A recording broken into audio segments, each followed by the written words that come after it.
In the world of real crime, some cases disturb us, not just because of what happened, but because of what we may never fully understand.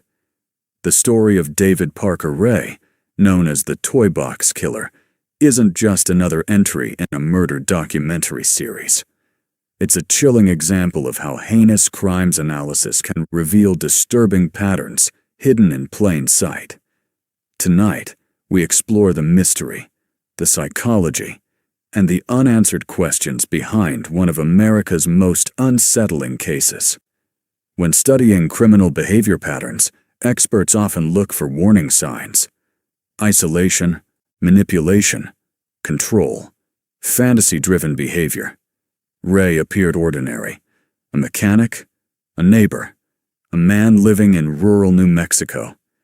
But as investigators would later uncover, his private life told a different story, one that would become central to discussions in criminal behavior study circles for years to come.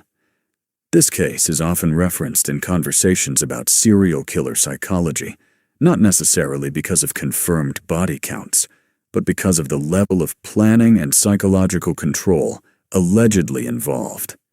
In 1999, a woman escaped from Ray's property. Her escape triggered what would become a complex crime scene analysis. Inside a trailer on the property, investigators found disturbing materials that raised serious questions. The trailer itself became the subject of intense crime scene reconstruction, as authorities attempted to understand what may have taken place there. For professionals in forensic science exploration, the case presented challenges. There were allegations of torture and abuse, yet limited physical evidence connecting Ray to confirmed homicides.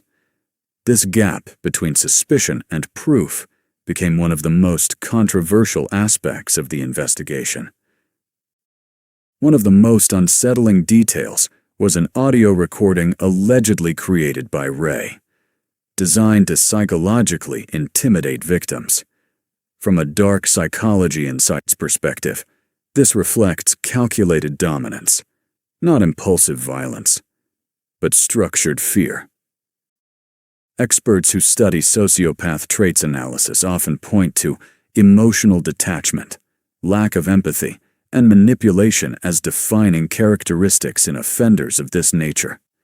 Ray's case is frequently discussed in killer instincts analysis forums because of the way psychological power appeared central to the crimes. Understanding motive is one of the most complex parts of criminal motive analysis.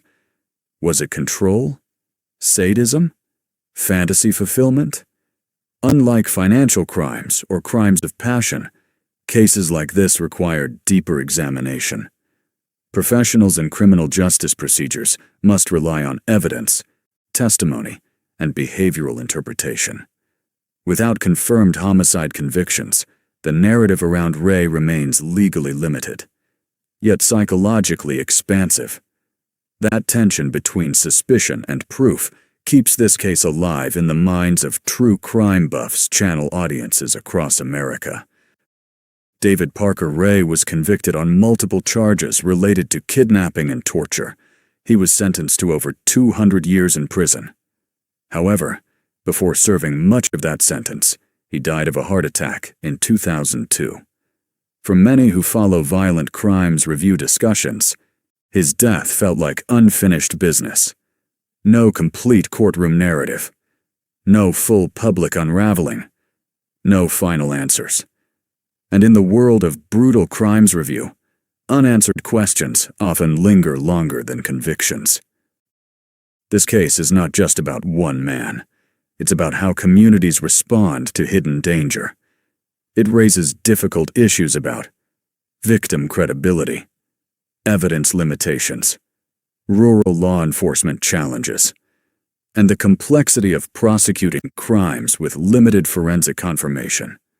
For viewers who appreciate crime scene reconstruction and structured breakdowns, similar to what you might see in a Criminal Minds series, this case offers psychological depth rather than just shock value.